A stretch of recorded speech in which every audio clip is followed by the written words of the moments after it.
Well, after reviewing every bowling game for the PlayStation 1, PlayStation 2, Nintendo 64, and Super Nintendo, it's time to check out another console off the list with 2 reviews today. That's right, there's only 2 bowling games for the Game Boy Color. One for the Game Boy itself as well. Anyways, let's go ahead and see if one of my first owned consoles has a chance of offering any good bowling games. Probably not though.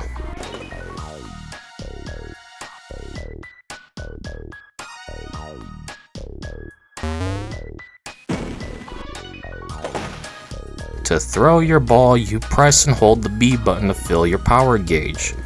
Then you press and hold the D-pad in different directions to pick your speed and spin. The gauge will fill slowly at first, but once it hits those squares between the green and red parts of the bar, it speeds up.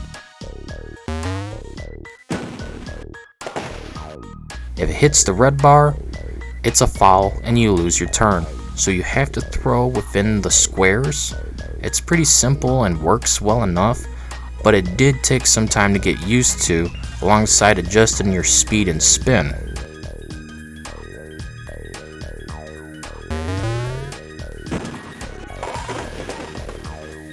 To select speed, you press and hold the up and down button on the D-pad.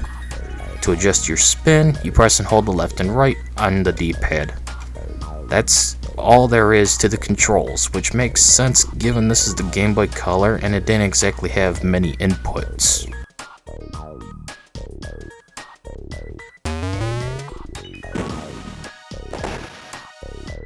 For a Game Boy Color game, it's not that bad looking. I was surprised as the Game Boy itself had grotesque graphics even for its time. The original Game Boy was a fugly gray brick with putrid green graphics.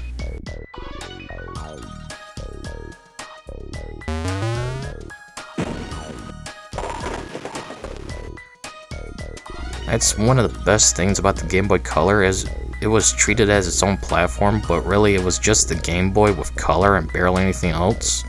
At least it was smaller and had more variety of designs. I remember getting my first as a little kid. Probably was in primary school when I got it, can't remember. But it was the Game Boy Color Pokemon one with Pikachu and Pichu. Sadly, I don't have it anymore as a 30-year-old man-child. Pathetic. One thing that sucked about this game was the lack of music. I mean, where is it? It's pretty empty. If there wasn't any other lanes, I put it on par with Simple Series Bowling for the PlayStation 1. That game was a lot of fun, and after playing several other bowling games on the console and PC, I'd rather play that one the most in comparison to the other stuff. That backrooms feeling you get from that game was neat. Feeling so isolated, surrounded by darkness with no music, just echoes of the sound effects as you bowl in the void in this game gives off. It's calming, yet eerie at the same time. You can't tell what you're supposed to feel. I'm scared, I'm moving on. But it is what it is, right? Just wish there was some Game Boy tunes playing of any kind. Even if it wasn't good, it's better to have something rather than nothing, right? Oh well, let's move on to the 2-player mode.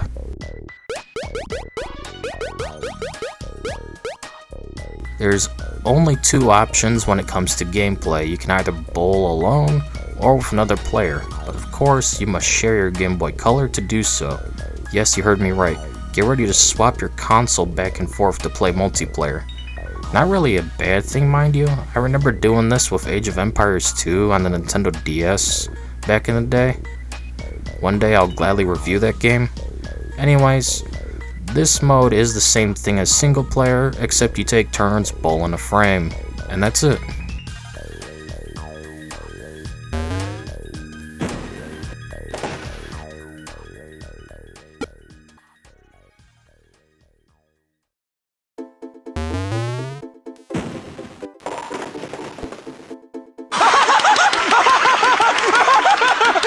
I have nothing else to really talk about, though I do wish there was more than just one game mode. You can either play single player or multiplayer sharing the same Game Boy Color. There's a Rumble Pack feature for those that had that. I don't. and it wouldn't work anyways, given the only way you can play this game today without thousands of dollars to spare is emulation. Sad but true. I wish we had tournament mode or even AI opponents to play against, maybe even a basic character selection or creation tool, but whatever.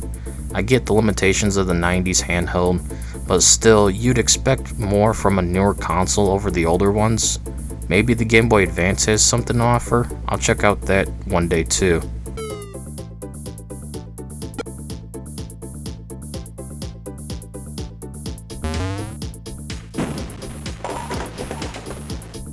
At the end of the day, 10-pin bowling is a fine little portable bowling game.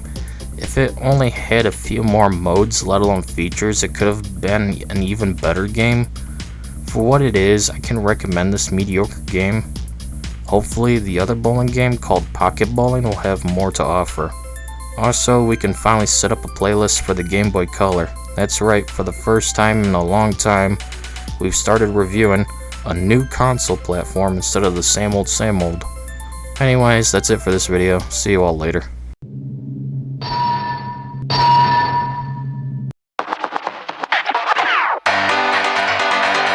After the disappointing 10-pin bowling experience, I wanted to see what the second and last bowling game for the Game Boy Color had to offer in turn. Turns out this game is actually the better one, which caught me off guard. This is Pocket Bowling for the Game Boy Color, developed and published by Athena Games in 1998. Wait, Athena Games? The people who did Super Bowling for the SNES? Oh man, this game is going to actually be good then, huh?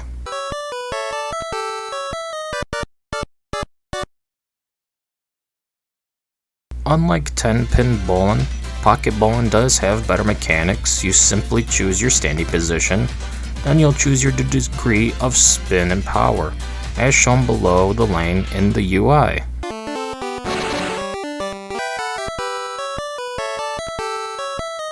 There's a little white circle within the arrows. You will have to press the confirmation button to nail your spin, and then you fill the gauge up to determine your power.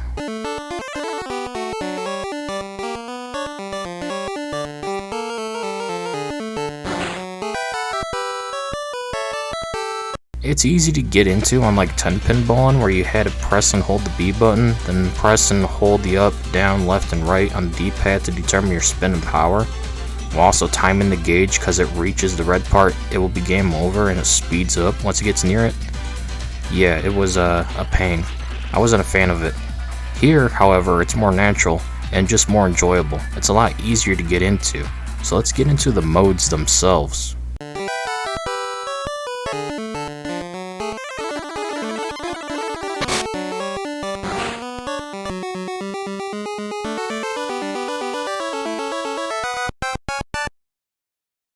The standard game mode is just 1 or 2 player 10 frames of bowling. It's exhibition or free bowl or quick bowl, whatever you prefer to call it. Here, we can just bowl 10 frames alone or with another player sharing the Game Boy Color. Reminds me of the days of Age of Empires 2 for the Nintendo DS, where I had to play with my aunt during a long car ride. Ah, the simpler times. NANI? What the hell is even that? Well, after playing alone and with myself, playing 2-player alone, I decided it was time to check out practice mode and get good.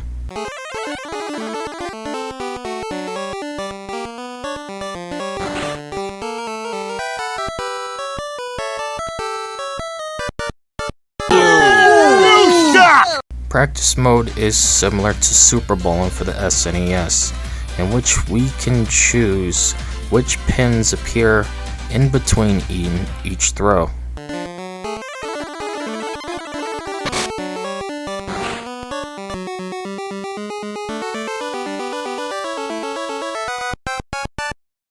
So we can practice the dreaded 7-10 split or nail a strike or whatever, just to get better with spares.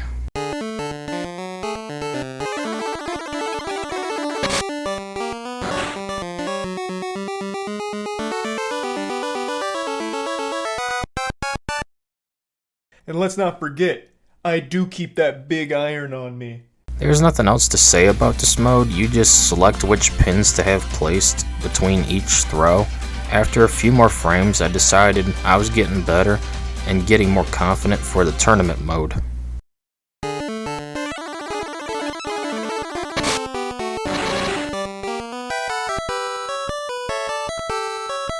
The last mode is tournament mode, where you can compete against the 4 other characters.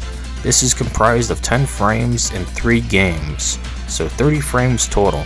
After each game, your score is tallied up. You need to get first place or you will lose. This is easier said than done, given the AI doesn't play around and will bowl tons of strikes, leaving you very little wiggle room for error.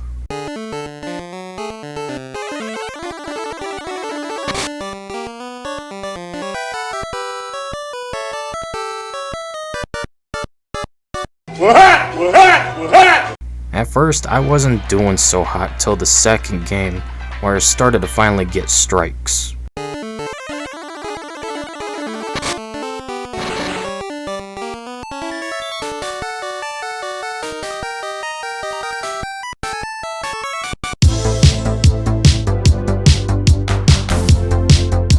One after the other, I started to build up some good bowls.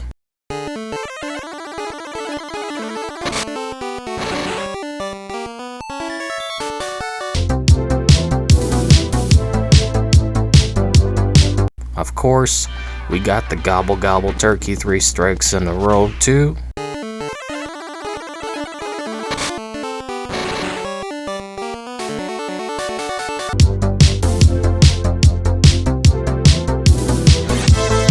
Even so far as 4 strikes in a row.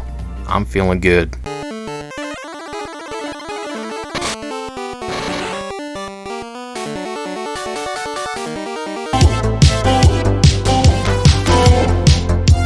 But of course, in the end, I didn't make it and got last place. I felt heartbroken and felt the AI judging me. Here's what that might have looked like.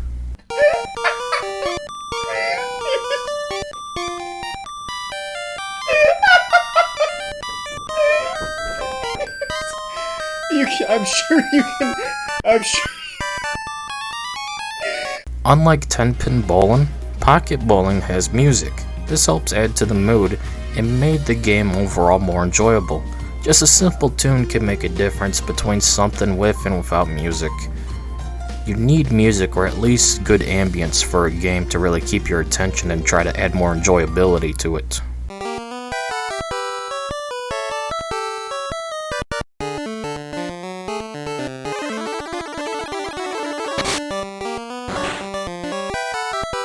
I do like the cartoon art, it's charming. This helps lead to the game to not feel as soulless as realistic bowling games tend to do. I'm looking at you, 10-pin. I'm in danger! I do wish there was a character creation of some kind or just more options. Also wish we could bowl against an AI instead of just ourselves. We never get to know how well the others are playing in tournament mode till the very end, and we realized how badly we were playing in comparison. Not a fan of this design decision. But that's about it. Let's wrap up this review. I want to tackle larger games soon.